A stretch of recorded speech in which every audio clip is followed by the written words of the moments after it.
Morning, students. Today we are going to discuss about the topics load shedding and traffic aware routing. First, coming to the load shedding, we are discussing about congestion control, right? Here, when your router becomes inundated with packets, it simply drops some packets. That means if your router gets more packets, what it will do, it will drop someone. Why? Because the router is unable to buffer the all incoming packets. So it will drop some packets. Here, why the router drops some packets means the router cannot handle all the packets. So the router drops some packets.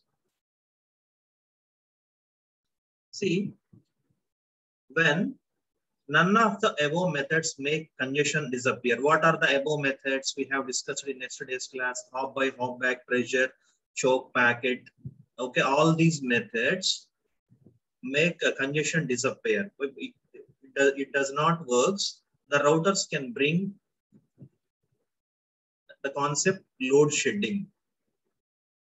Here, the load shedding is the fancy way of saying that when the routers are being inundated by packets, that means the routers are having more packets that they cannot handle, then just throw them away.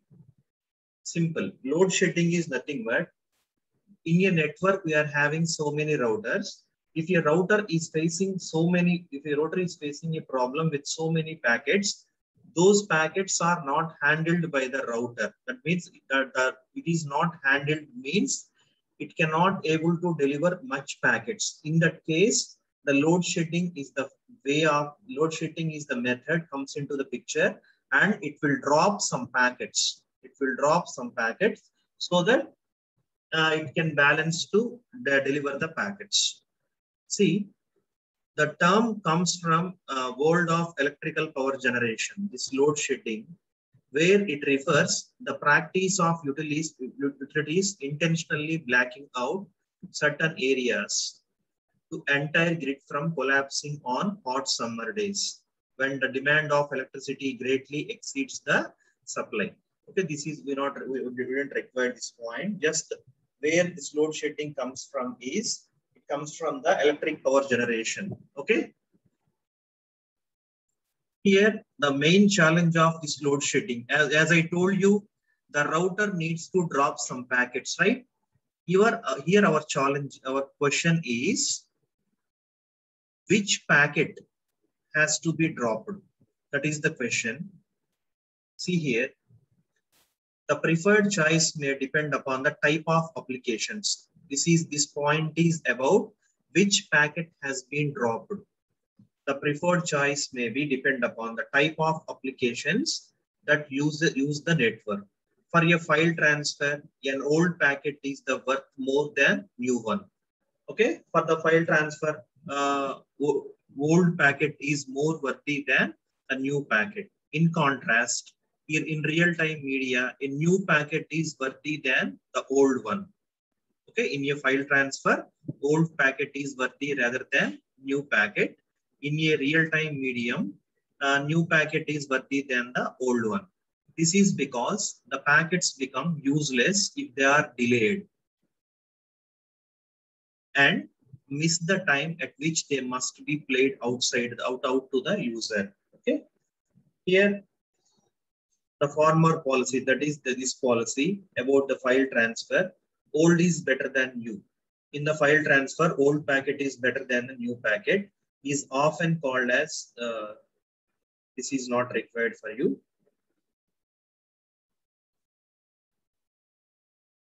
Example, the packets carry routing information. These packets are more important than regular data packets because establish the routes. If they are lost, the network may lose connectivity. Okay. Here, let's take an example. Here, our concept is to drop some packets. Every packet will contain some routing information. Okay, every packet will contain some routing information, right? If we drop some packets, we lost the connectivity information so that the network connectivity may be lost. Another example is the algorithms for compressing the video like MPEG periodically transmit an entire frame and then send the subsequent frames as differences from the last full frame. In this case, just you can assume compressing the video. In this case, dropping a packet, that is the part of difference is preferable to dropping one than the part of full frame because the future packets depend upon the full frame. I will explain clearly. Dropping a packet, that is the part of difference, is preferable to drop. Here, instead of dropping a full frame, dropping a packet is preferable. That is what they are saying here. Here we are having some examples, some intelligent load shedding methods. Here, discarding the packets does not need to be done randomly. Here we need to discard some packets, right? Here in load shedding, discarding the packets does not need to be done randomly. The router should take other information into account. The possibilities are total packet dropping, priority dropping, age-based dropping, age-biased dropping. That means total packet dropping means entire packets are dropped. Priority means the packet which is having low priority will be dropped. Age-biased discarding is nothing but the packet which is older age or new age. In case of file transfer, we will drop the new packet. In case of real-time applications, we are dropping the old packet. Okay, these are the three possibilities. Coming to the first one, total packet dropping. Here, when the buffer fills at the router, a packet segment is dropped. Drop all the rest of the segments from the packets since they will be useless anyway. Suppose if we drop a segment of the packet, then the packet remains useless. So we need to drop the entire packet. Okay, only works with routers with segment and reassemble the packets. Next one, priority discarding. Here, the sources specify the priority of these packets. Why? Because the source is transmitting the packets, right? While transmitting the packets, it includes the priority of the packet. When a packet is discarded, the router chooses the low priority packet. That means always the low priority packet will be discarded. Here, the labeling, the priority information will be given by the host. The priority will be given by the host or source. Third one is age-biased discarding. When the router has to discard a packet, it chooses the oldest one in its buffer. Age-biased means the packet which is having oldest one, has to be discarded. Okay, this principle works well for multimedia traffic, which requires short delays. Okay, this may not work well for data traffic. Okay, this particular one is why? Because for data traffic, the older one is very important rather than newer one. But according to the age-biased discarding, the older ones will be discarded. The packet which enters into the buffer first will be discarded, but it will not suitable for the file transfer or data traffic. Why? Because the old packets are very important in this situation. These are the three types of possibilities of discarding. One is total packet discarding or dropping, priority discarding, and age-biased discarding. Here, one more technique here is random early detection. That means early detection means we are detecting the congestion early. Early means priorly, before occurring the congestion. Here dealing with the congestion when it first starts is more effective than letting it gum up the works and trying to deal with it. Here, the main aim of random early detection is we need to detect the congestion, the possibility of congestion more early. Here, I will show you the example. The popular algorithm, this algorithm is called as RED, Random Early Detection Algorithm. This is to determine when to start discarding.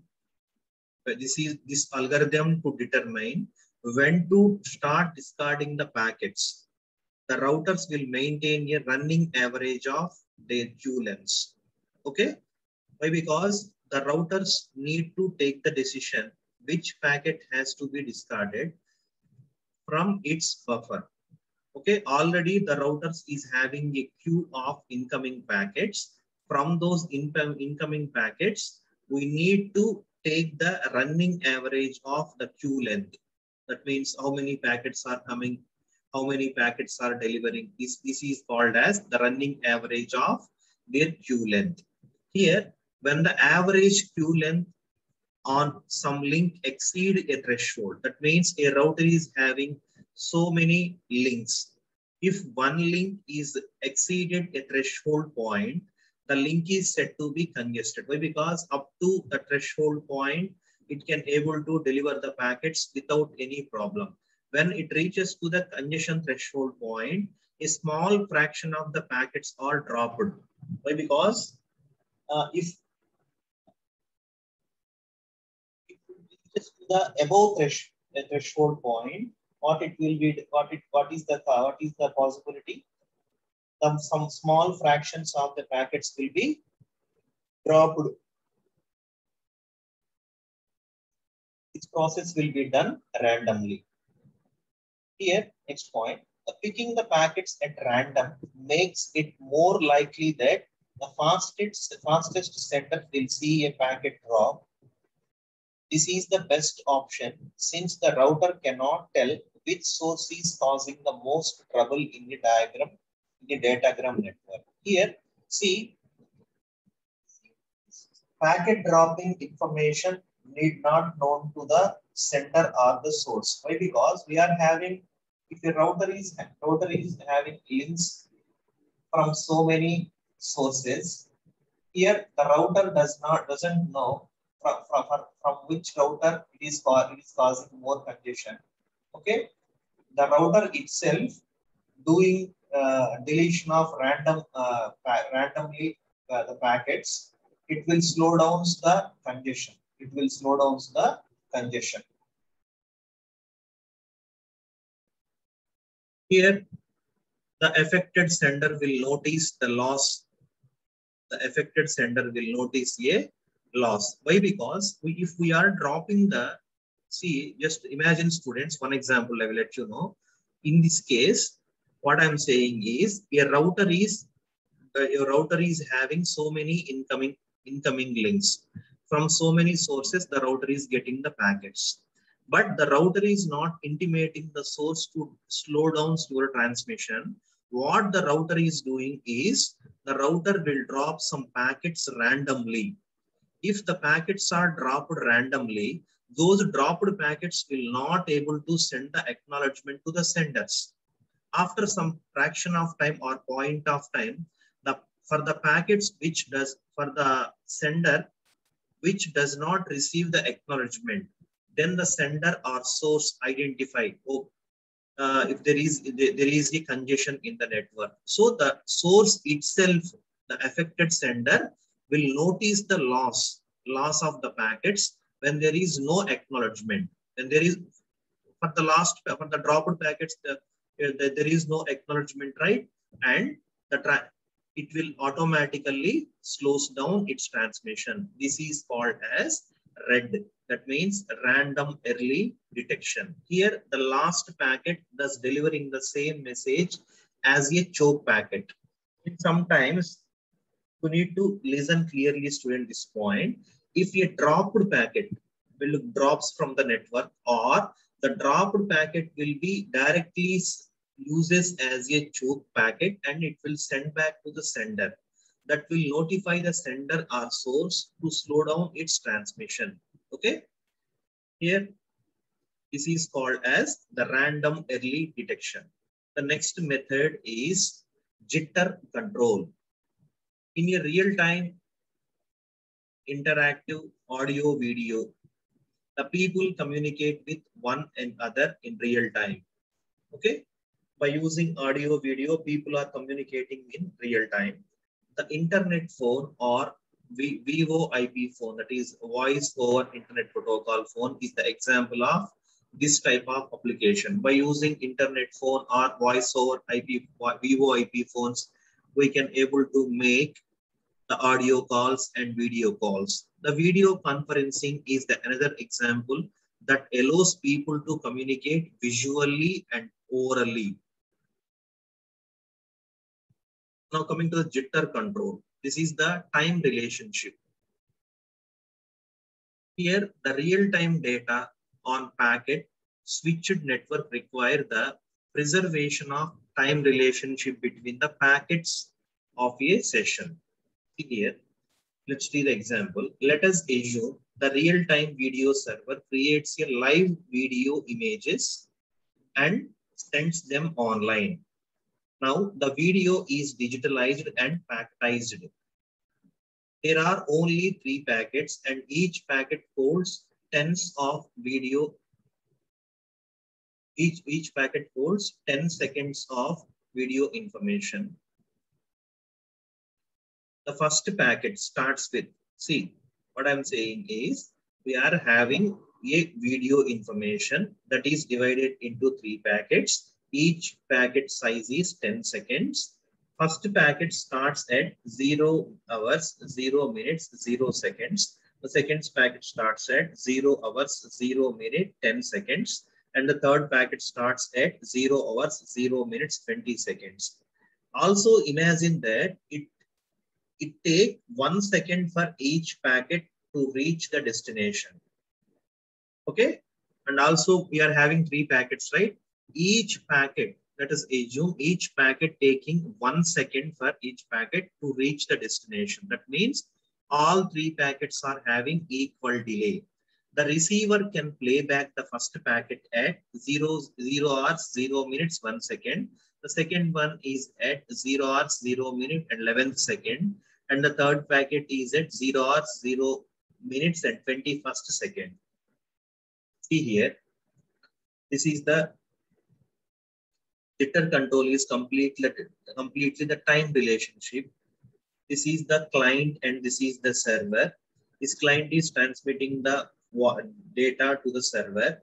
See here, the first packet starts at 0 hour, 0 minute, 1 second, and it will reach. This is the time, and this is the second packet, and this is the third packet. Arrive and play time. This is the arrive and play time. See here, this is the send time. Why? See, zeros, this is, what is the 11, what is 21, what is 31? Okay, it will take 1 second to deliver. It will take 1 second to deliver means total how much time we are having? 30 seconds. What is this?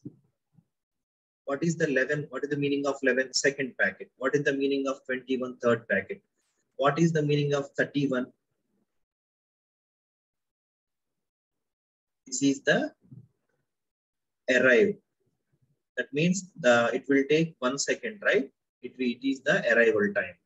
Here, see, this is the explanation to the previous diagram. What happens if the packets arrive with different delays?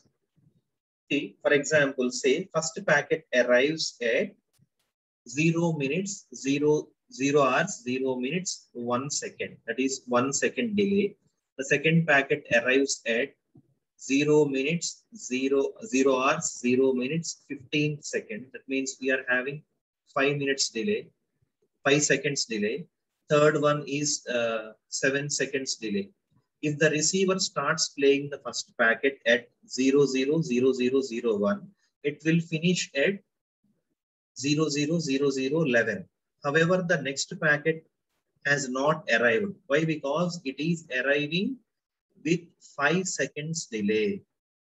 That means 4 seconds later. Okay, it needs to come at on 11, but it arrives 4 seconds later. See here, there is a gap between the first packet and second packet, and between the second and third, we are as the video is viewed at the remote side. This phenomenon is called as the jitter. Jitter is nothing but the time. Jitter is nothing but the time. Here, the jitter is introduced in real-time data by the delay between the packets. If the delay between the packets, see here, the first packet has been transmitted. It is having the delay of 5. The second packet starts at 15 seconds. It needs to be start at 11 seconds. It is having 4 seconds delay.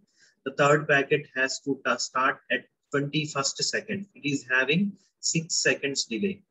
That means for the third packet, it is getting an acknowledgement at 37 seconds. That is, it is having 7 seconds delay.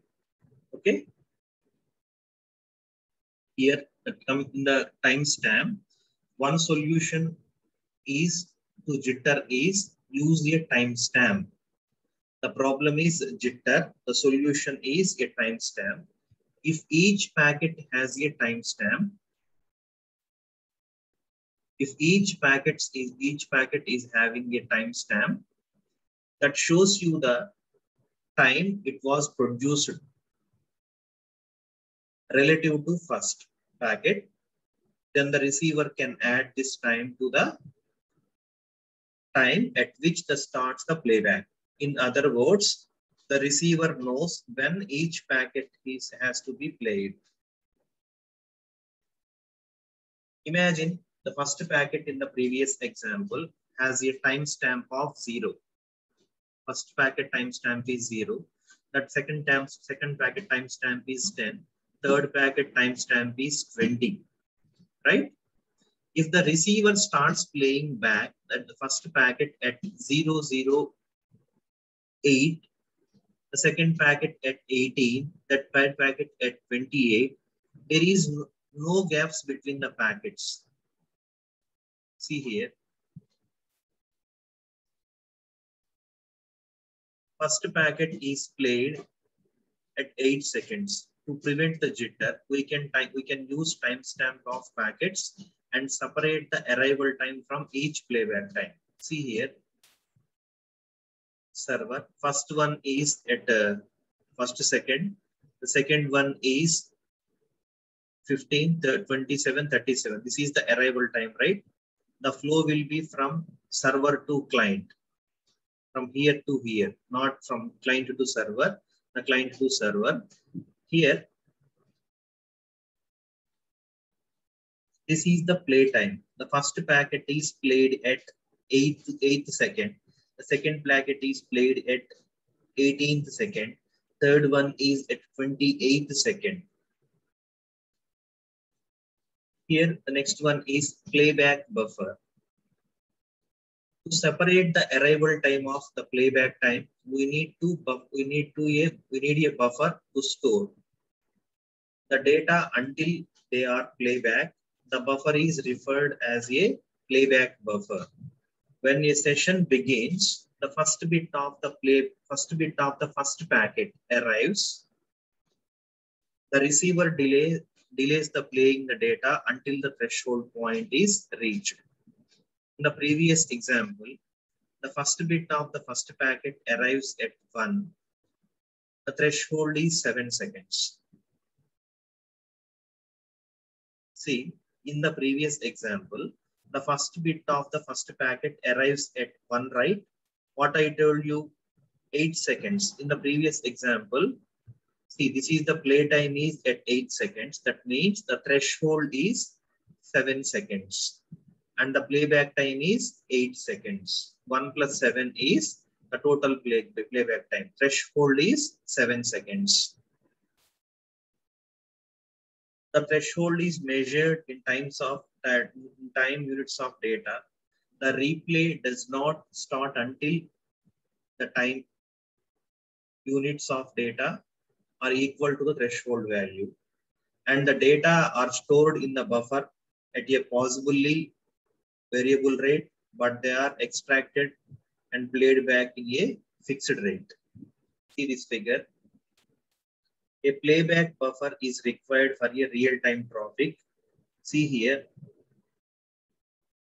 arrival, this is 7 is the threshold point. The playback will be started at this one, and the this at arrival time is at 8 seconds, next 18 seconds, next 28 seconds. See here,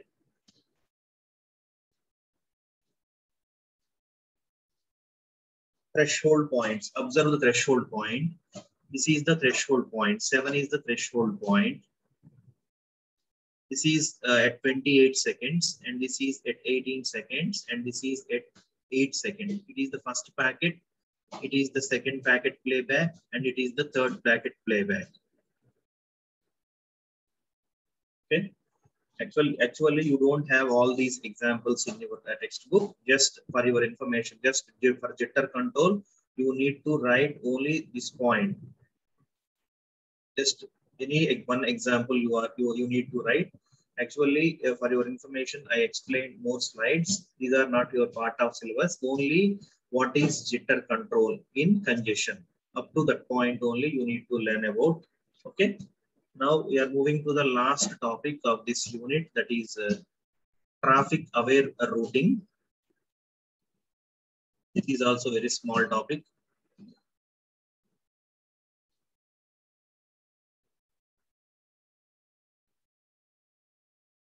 See, coming to the last topic of this unit number 5 is traffic aware routing. In the previous cases, what we are doing, if your router is facing some congestion, we are dropping some packets.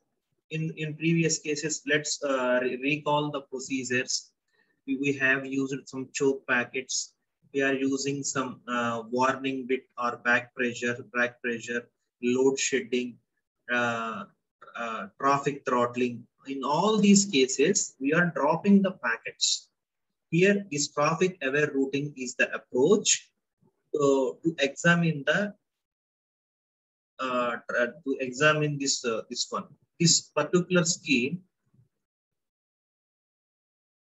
uses the change in topology, but not change the load. Changing the load is nothing but dropping the packets. Let's take an example. The routes may be changed to shift the traffic. The routes may be, see, the goal of taking the load into make most existing network capacity.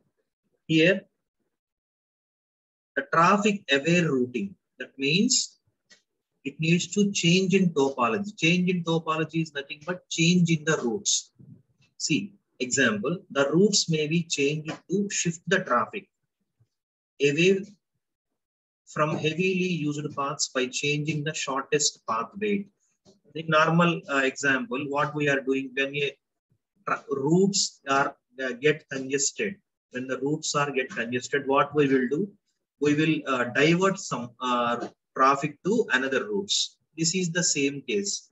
Instead of losing the instead of losing the packets or dropping the packets, simply we can use, if a path is heavily networked, that means heavy route, those will be shift to another path. See, this is the general example.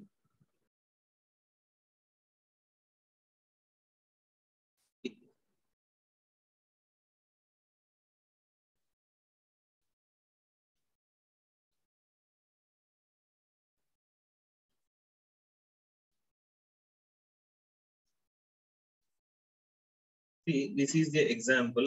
See the diagram. We are having, this is a west and this is a east.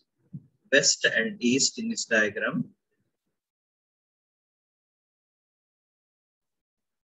Here we are having a one network, having some routers. Here in the east we are having some networks. Okay, I will explain.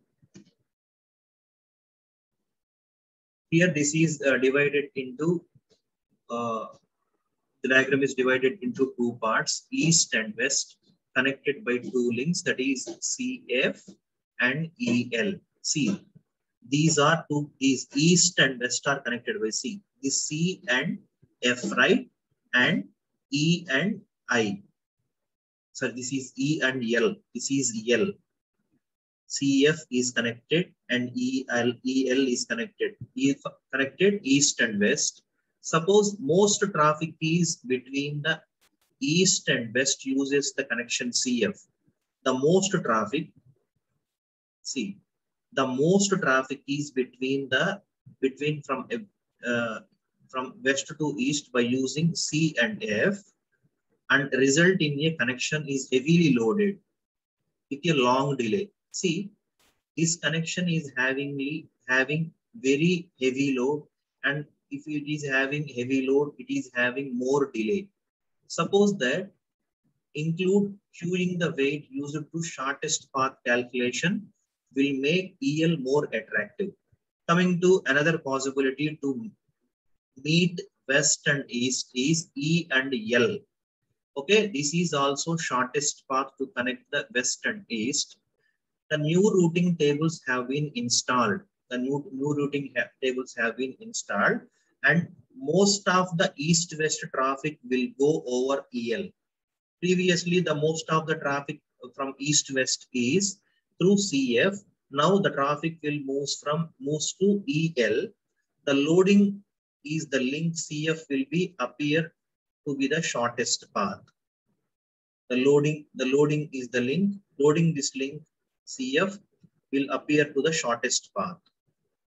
Here, a simple example. Previously, we are using CF heavily. Okay, it is having more delay. Now we are using the another link to meet west and east is EI. Okay, as a result, it may oscillate widely, lead to erratic routing and many potential problems. Simply, I can say one point here. Instead of dropping the packets, just we have simply changes the topology.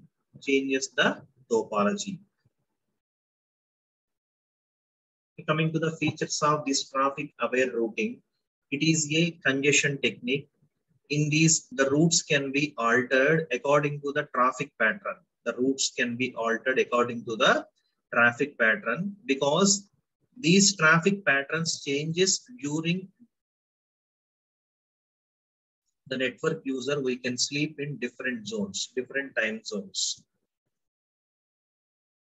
Last but one point, as there are heavily used paths, so routes can be changed to shift traffic away. And last point, traffic can split across multiple paths. Simple, normal traffic aware routing. You can simply imagine if one junction at or one point is having more traffic. Normally, in general cases, we are routing some vehicles to another routes. Why we are shifting the path in order to decrease the traffic or load in one path. Heavily loaded path will leads to congestion. To decrease the congestion, we are diverting the traffic to another route. Okay, this will leads to the heavily loaded traffic path to the normally loaded. Okay, just you can remember that simple example. Here I have taken east one and west one.